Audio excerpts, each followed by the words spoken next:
എല്ലാവർക്കും കുഞ്ഞാമിനാസ് റെസിപ്പിയിലേക്ക് സ്വാഗതം. അപ്പോൾ അങ്ങനെ നമ്മളുടെ യൂട്യൂബ് സബ്സ്ക്രൈബേഴ്സ് 25,000 ആയിരിക്കുകയാണ്. അപ്പോൾ ഇതുവരെ എൻ്റെ ചാനൽ സബ്സ്ക്രൈബ് ചെയ്ത എല്ലാവർക്കും വളരെയധികം നന്ദി. ഇനിയും ഇതേപോലെയുള്ള ഒരു സപ്പോർട്ട് നിങ്ങളുടെ ഭാഗത്തുനിന്ന് ഉണ്ടാവുമെന്ന് ഞാൻ വിചാരിക്കുന്നു. അപ്പോൾ 25,000 സബ്സ്ക്രൈബേഴ്സ് ആയത് പ്രമാണിച്ചിട്ട് ഞാനൊരു സ്വീറ്റ് റെസിപ്പിയും കൊണ്ടായിട്ടാണ് വന്നിട്ടുള്ളത്. നമ്മളുടെ സേമിയ പായസമൊക്കെ നോർമലി എല്ലാവരും വീട്ടിൽ തയ്യാറാക്കുന്നതാണല്ലോ. അപ്പോൾ അതിൽ നിന്ന് കുറച്ച് ഡിഫറെൻ്റായിട്ട് ഒരു പ്രത്യേക ടേസ്റ്റ് എക്സ്ട്രാ വരുന്നൊരു രീതിയിലാണ് ഞാൻ ഈ റെസിപ്പി ഉണ്ടാക്കിയിട്ടുള്ളത്. അപ്പോൾ ഇതുവരെ ചാനൽ സബ്സ്ക്രൈബ് ചെയ്യാത്തവരൊക്കെ ഒന്ന് സബ്സ്ക്രൈബ് ചെയ്യുക. പിന്നെ മുമ്പത്തെ വീഡിയോസൊക്കെ ഒന്ന് കണ്ടു നോക്കുക. അപ്പോൾ ഈ ടേസ്റ്റും അതുപോലെ തന്നെ നല്ല ഈസി ആയിട്ടുള്ള ഈ പായസം എങ്ങനെയാണ് ഉണ്ടാക്കാമെന്ന് നമുക്ക് നോക്കാം. അപ്പോൾ നമ്മൾ ഈ പായസം ഒരു ഉരുളിയിലാണ് കേട്ടോ ഉണ്ടാക്കുന്നത്. അപ്പോൾ ഞാനൊരു വലിയ ഉരുളി എടുത്തിട്ടുണ്ട്. അതിലേക്ക് ആവശ്യത്തിന് നെയ്യ് ഒഴിച്ചു കൊടുത്തിട്ടുണ്ട്. നെക്സ്റ്റ് നമ്മളിതിലേക്ക് വെർമിസെല്ലി എന്ന് പറഞ്ഞാൽ സേമിയം ഇട്ട് കൊടുക്കുകയാണ് ചെയ്യുന്നത്. ജസ്റ്റ് നെയ്യിലൊന്ന് നമ്മൾ റോസ്റ്റ് ചെയ്തെടുക്കണം. അപ്പോൾ ഞാനിവിടെ ഫുഡ് ഉണ്ടാക്കുമ്പോഴൊക്കെ യൂസ് ചെയ്യാറ് നമ്മളുടെ മിൽമയുടെ ഗീയാണ്. നല്ല ടേസ്റ്റുള്ള നല്ലൊരു സ്മെല്ലുള്ള നല്ല രുചികരമായിട്ടുള്ളൊരു നെയ്യാണ് കേട്ടോ മിൽമയുടെ. അപ്പോൾ ഞാനിത് പ്രത്യേകം പറയാൻ കാരണം അതിൻ്റെ ആ ഒരു ഗുണം കാരണമാണ്. അപ്പോൾ നമുക്ക് നമ്മളുടെ സേമിയം ഈ നെയ്യിലൊന്ന് വഴറ്റിയെടുക്കണം. മീൻസ് ഒന്ന് റോസ്റ്റ് ചെയ്തെടുക്കുക. ജസ്റ്റ് ഒരു കളർ ഒന്ന് ചേഞ്ച് ആവുന്നത് വരെ കേട്ടോ. അപ്പോൾ കണ്ടില്ല നമ്മളുടെ സേമിയത്തിൻ്റെ കളർ ഇപ്പോൾ ഒന്ന് ചേഞ്ച് ആയി വന്നിട്ടുണ്ട്. നല്ല ഡാർക്ക് ഗോൾഡൻ ആവേണ്ട ആവശ്യമില്ല. ജസ്റ്റ് ഒന്ന് നമ്മൾ റോസ്റ്റ് ചെയ്തെടുത്താൽ മതിയാവും. നമ്മളിതിലേക്ക് അല്പം വെള്ളം ഒഴിച്ച് കൊടുക്കുക. ഞാനിവിടെ 1/2 കപ്പ് വെള്ളം ഒഴിച്ച് കൊടുത്തിട്ടുണ്ട്. അപ്പോൾ കണ്ടില്ലേ ആ ഒരു സേമിയ എന്ന് പറയുന്നത് ഒന്ന് സോഫ്റ്റായി കിട്ടാൻ വേണ്ടിയിട്ടാണ് കേട്ടോ അങ്ങനെ ചെയ്യുന്നത്. അല്ലെങ്കിൽ നല്ല ഹാർഡായിട്ട് പോവും. അങ്ങനെ നമ്മളുടെ സേമിയം കംപ്ലീറ്റ് ഇപ്പം നല്ല സോഫ്റ്റായിട്ട് അതുപോലെ നമ്മൾ റോസ്റ്റ് ചെയ്ത് കഴിഞ്ഞിട്ടാണ് വെള്ളം ഒഴിച്ച് കൊടുത്തത് എന്നുള്ള കാര്യം ആരും മറക്കാൻ പാടില്ല. നെക്സ്റ്റ് നമ്മളിതിലേക്ക് നമ്മൾ 2ാം പാൽ ചേർത്ത് കൊടുക്കുകയാണ്. നമ്മൾ എടുത്ത് വെച്ചിട്ടുള്ള തേങ്ങാപ്പാലിൻ്റെ 2ാം പാൽ അത് ചേർത്ത് കൊടുക്കുകയാണ്. അപ്പോൾ നമ്മളിവിടെ ഈ പായസം ഉണ്ടാക്കുന്നതിന് വേണ്ടിയിട്ട് 1ാം പാലും 2ാം പാലും വേണ്ടി വരുന്നുണ്ട്. അപ്പോൾ നെക്സ്റ്റ് നമ്മൾ ഇതിലേക്ക് മധുരത്തിനായിട്ടുള്ള ശർക്കര ഉരുക്കിയത് ചേർത്ത് കൊടുക്കുക.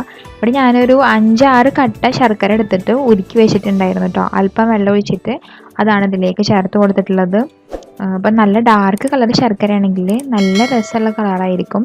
ഇവിടെ കുറച്ച് ലൈറ്റ് കളറായിട്ടുള്ള ശർക്കരയാണ് കേട്ടോ, വെള്ള ശർക്കരയാണ് കിട്ടിയിട്ടുണ്ടായിരുന്നത്.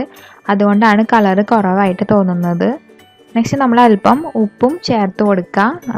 നമ്മൾ ഉപ്പ് പായസത്തിലൊക്കെ ചേർത്ത് കൊടുക്കുന്നത് എന്തിനാണെന്ന് വെച്ചാൽ ആ ഒരു മധുരത്തിൻ്റെ ഒരു ഇത് മുൻതൂക്കം കിട്ടുന്നതിന് വേണ്ടിയിട്ടാണ്. അപ്പം ഇത് വളരെ ഈസി ആയിട്ടുള്ള ഒരു പായസത്തിൻ്റെ റെസിപ്പിയാണ് കേട്ടോ. അതുപോലെ തന്നെ ഇത് ഉണ്ടാക്കാനായിട്ട് വെറും 10 മിനിറ്റ് നമുക്ക് വേണ്ടി വരുന്നുള്ളൂ. അപ്പോൾ നമുക്ക് ഈ സേമിയ ഒന്ന് വെന്ത് കിട്ടുന്നത് വരെ ഒന്ന് ഇളക്കിക്കൊണ്ടേ ഇരിക്കാം. അപ്പോൾ നമ്മളുടെ സേമിയ ഇപ്പം നല്ല വെന്തിട്ടുണ്ട് കേട്ടോ. അപ്പം നമുക്ക് ഒരു സ്മെല്ലിന് വേണ്ടിയിട്ട് കുറച്ച് ഏലക്കായ പൊടിച്ചത് ഇട്ട് കൊടുക്കാം. അത് ഇട്ട് കൊടുക്കണം നിർബന്ധമൊന്നുമില്ല, ഒരു പ്രത്യേക സ്മെല്ല് കിട്ടുന്നതിന് വേണ്ടിയിട്ടാണ് അത് ചേർത്ത് കൊടുത്തിട്ടുള്ളത്. അപ്പോൾ നമ്മൾ ഒഴിച്ചു കൊടുത്തിട്ടുണ്ടായിരുന്ന തേങ്ങാപ്പാൽ 2ാം പാലിൽ കിടന്നിട്ട് നമ്മളുടെ സേമിയ നല്ല വെന്ത് കഴിഞ്ഞിട്ടുണ്ട്. അപ്പോൾ നമുക്ക് ഇതിലേക്ക് നമ്മളുടെ എടുത്ത് വെച്ചിട്ടുള്ള തേങ്ങയുടെ 1ാം പാൽ ചേർത്ത് കൊടുക്കാം കേട്ടോ. നല്ല തിക്കായിട്ടുള്ള പാലാണ് 1ാം പാലെന്ന് പറയുന്നത്. അപ്പോൾ അത് നമുക്ക് ഇതിലേക്ക് ഒഴിച്ച് കൊടുക്കാം. അപ്പോൾ നമ്മൾ 1ാം പാൽ ഒഴിച്ച് കഴിഞ്ഞിട്ടുണ്ടെങ്കിൽ അധികം തിളപ്പിക്കാനൊന്നും പാടില്ല.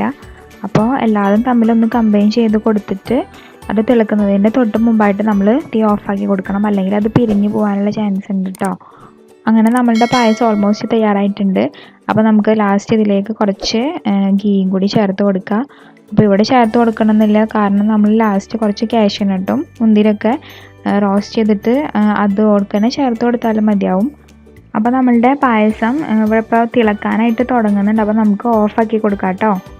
നെക്സ്റ്റ് നമുക്ക് പായസത്തിൽ ഇടാനായിട്ട് കുറച്ച് കാഷ്യൂസ് ഒന്ന് റോസ്റ്റ് ചെയ്തെടുക്കണം. അപ്പോൾ അതിന് വേണ്ടിയിട്ട് ഞാനൊരു ചട്ടി ചൂടായിട്ട് അതിലേക്ക് അല്പം നെയ്യ് ഇട്ട് കൊടുത്തിട്ടുണ്ട്. നെക്സ്റ്റ് നമ്മൾ കാഷ്യൂസ് ഇട്ട് കൊടുത്തിട്ട് അതൊന്ന് റോസ്റ്റ് ചെയ്തെടുക്കണം.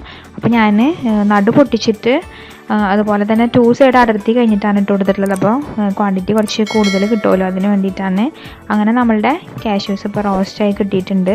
ഇത് നമുക്ക് നമ്മളുടെ ഉണ്ടാക്കി വെച്ചിട്ടുള്ള പായസത്തിലേക്ക് ഈ നെയ്യ് കൊടുക്കാൻ നമുക്ക് ഒഴിച്ചു കൊടുക്കാം കേട്ടോ. അപ്പോൾ നിങ്ങൾ നെയ്യൊന്നും ഇഷ്ടമില്ലാത്ത ആൾക്കാരാണെങ്കിൽ ഈ സ്റ്റെപ്പ് നിങ്ങൾക്ക് ഒഴിവാക്കി കൊടുക്കാം. അങ്ങനെ നമ്മളുടെ സൂപ്പർ ടേസ്റ്റി ആയിട്ടുള്ള സേമിയ പായസം സ്പെഷ്യൽ ഗീർ ഇവിടെ തയ്യാറായിട്ടുണ്ട്. വളരെ ഈസിയാണ് ഉണ്ടാക്കാൻ. വെറും 10 മിനിറ്റ് നമ്മളിത് ഉണ്ടാക്കാനായിട്ട് എടുത്തിട്ടുള്ളൂ. അതുപോലെ തന്നെ ടേസ്റ്റിൻ്റെ കാര്യത്തിൽ യാതൊരു കുറവുമില്ല. നമ്മൾ പാലിൽ ഉണ്ടാക്കുന്നതിന് പകരം ഞാനിവിടെ തേങ്ങാപ്പാലിലാണ് ഉണ്ടാക്കിയിട്ടുള്ളത്. വേണമെങ്കിൽ നിങ്ങൾക്ക് കുറച്ച് മിൽക്ക് മെയ്ഡൊക്കെ ഒഴിച്ച് കൊടുക്കാം കേട്ടോ, കണ്ടൻസ് മിൽക്കൊക്കെ.